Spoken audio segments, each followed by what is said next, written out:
dia, mais uma vez, minhas amigas, meus amigos, estamos aqui para mais um programa que é inspirado no livro Na Luz da Verdade, Mensagem do Graal, de Abdrushim.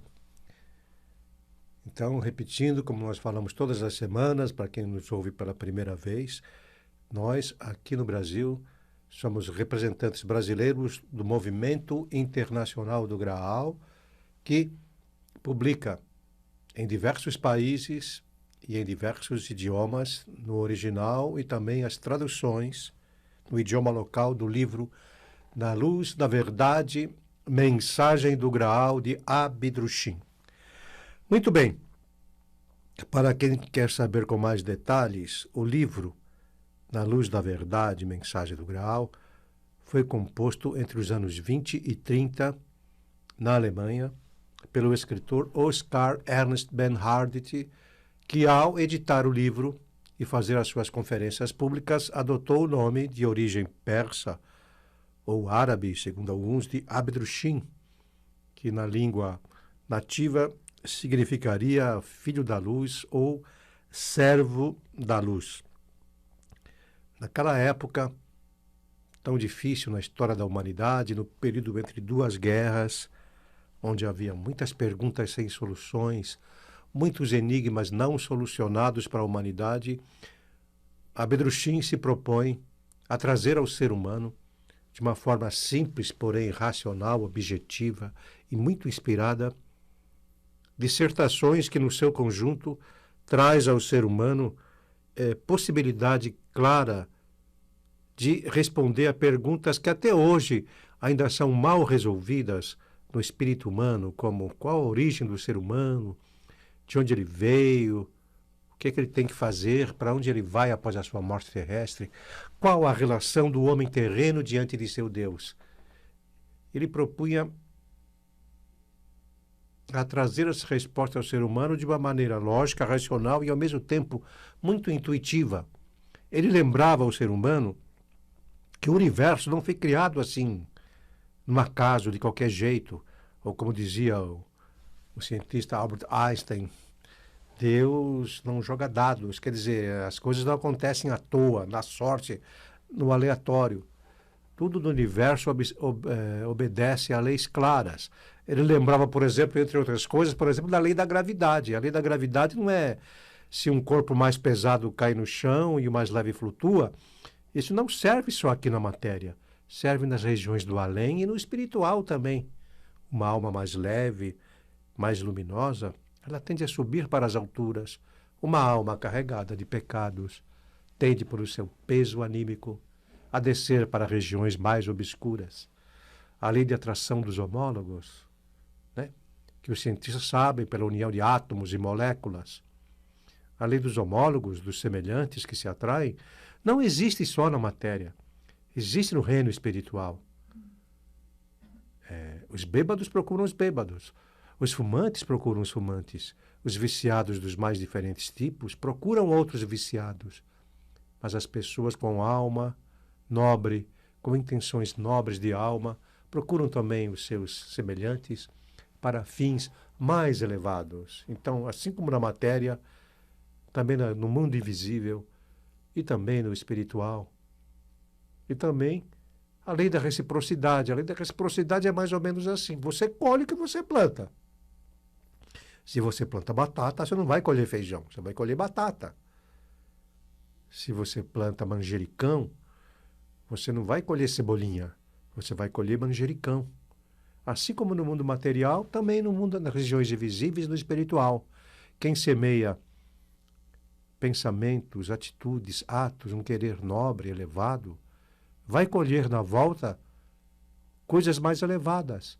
Mas quem só semeia coisas ruins, quem só semeia as coisas voltadas simplesmente para o plano da matéria e se esquece da sua parte espiritual, também vai colher de volta frutos mais azedos, mais apodrecidos pela própria lei da reciprocidade. Então, ele propunha ao ser humano explicar o universo de uma forma simples, lógica, racional, objetiva e, ao mesmo tempo, intuitiva. Entre 1923 e 1938, o autor escreveu um grande número de conferências e 168 dessas foram reunidas na última edição. Em 1936, Abedrucim escreveu: meu alvo é de natureza espiritual. No entanto, eu não trago uma nova religião. Também não quero fundar uma nova igreja, tampouco qualquer seita. Mas dou com toda a simplicidade uma clara imagem do atuar autônomo da criação, o qual contém a vontade de Deus, através da qual o homem pode reconhecer claramente os caminhos que lhe são favoráveis. Como os ouvintes sabem, a gente desenvolve o nosso programa. Na primeira parte, falamos sobre o autor, a mensagem, e falamos de um assunto de interesse geral relacionados aos temas desenvolvidos pela mensagem.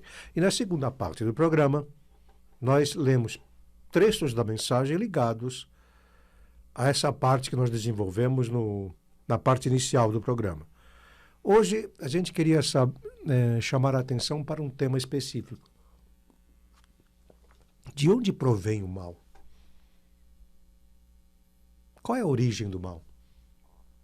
Tem gente que diz assim, não, Deus não pode originar o mal, porque Deus é puro, Deus é luz, Deus é amor, então o mal não pode vir de Deus. Então, de onde vem o mal? Normalmente, as pessoas tendem a colocar as coisas em termos assim, o bem e o mal. O bem, né? A Santíssima Trindade divina, e o mal estaria em Lúcifer, o arcanjo decaído. Bom, vamos pensar um pouco mais. É claro que existe o arcanjo decaído, Lúcifer, o sedutor, o tentador, o renegado que tenta levar o ser humano para o mal. Mas, por outro lado, vamos pensar assim. A Santíssima Trindade nunca desejou o mal, a perdição da humanidade. Quando o Criador criou o ser humano, na sua forma original, ele possuía, e ainda possui, o chamado livre-arbítrio. O que é o livre-arbítrio? Você tem a sua capacidade de decisão. Podemos mostrar, por exemplo, dois caminhos para você. Caminho A e caminho B. A gente pode dizer, ó, se você seguir pelo caminho A, vai acontecer isso. Se você seguir o caminho B, vai acontecer aquilo. Eu até posso colocar mais alguma coisa. Olha, se eu fosse você, então, eu iria pelo caminho A. Pelo caminho A é o melhor. Mas você tem a livre capacidade de decisão. Você pode decidir, sabe de uma coisa? Eu vou pelo caminho B mesmo. Agora, se você seguir essa decisão, não reclame depois das consequências, porque foi você que escolheu. Então, Deus deu ao homem a capacidade do livre-arbítrio, do livre poder de decisão, poder de escolha. O que aconteceu?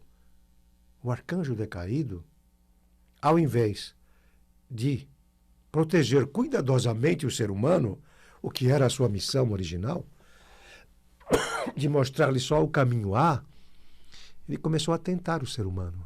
Ele começou a dizer, olha, também existe um caminho B, tá? Aí você vai dizer, então o culpado foi Lúcifer. Foi ele que derrubou o ser humano. Não. Embora Lúcifer fosse o tentador, o sedutor da humanidade, Deus proveu o ser humano de dons espirituais e de numerosos auxílios do alto que poderiam provir contra a queda. Provir não, protegê-lo contra a queda. Mas mesmo assim o ser humano caiu. Mesmo assim, tendo livre-arbítrio para escolher, o ser humano falhou. Então o mal provém sim do ser humano. No início da civilização, o ser humano recebia da força espiritual neutra que percorre a criação, da água da vida, para pensamentos bons e ações boas. Só que com o passar do tempo, o ser humano se desviou dessa rota.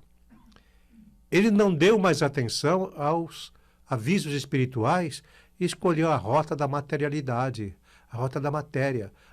Passou a basear-se somente no seu raciocínio intelectual e esqueceu-se da sua parte intuitiva, que é ligada à consciência espiritual. Então, era previsível que, com o passar do tempo, a civilização fosse passar por muita coisa complicada. Assim realmente aconteceu. Mas há outros que dizem, mas com a vinda de Jesus à Terra, com a sua morte, a sua crucificação, ele lavou o mal da terra. O seu sangue lavou o mal, lavou o pecado. E o ser humano pode novamente voltar ao caminho. Mas vamos com calma.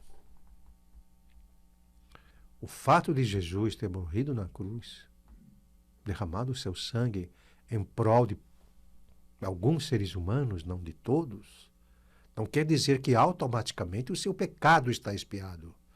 Jesus abriu a porta para o ser humano, dizendo, olha, se você voltar por aqui, você volta de novo para o caminho A, você sai do caminho B. Só que quem tem que andar nesse caminho é você mesmo, eu não posso andar por você. Eu estou apenas indicando o caminho. Às vezes as pessoas dizem, mas não está escrito aí que o Cordeiro de Deus que tira os pecados do mundo? Essa é uma tradução incerta que chegou ao nosso idioma, e talvez não é que Deus automaticamente, com a sua alma, com a sua morte, eliminou o pecado da alma do ser humano. A tradução mais certa talvez deveria ser o Cordeiro de Deus que carrega ou transporta os pecados do mundo. Quer dizer, o mal que a humanidade infligiu ao Cordeiro de Deus. A marca dos pecados da humanidade está marcada nas chagas do Cordeiro de Deus e só poderá ser retirada, limpada quando o ser humano finalmente voltar ao caminho original, da qual ele nunca deveria ter saído. Então, quem introduz o mal na humanidade é o próprio homem. A própria história da cristandade nesses 20 séculos mostra uma história de fenômenos sanguinários. Como imaginar o Cordeiro de Deus leniente, concordando com toda essa maldade que existe no mundo?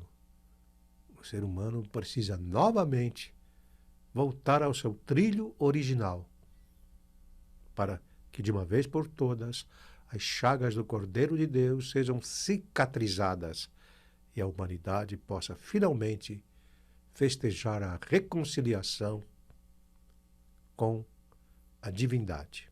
Vibe Mundial 95,7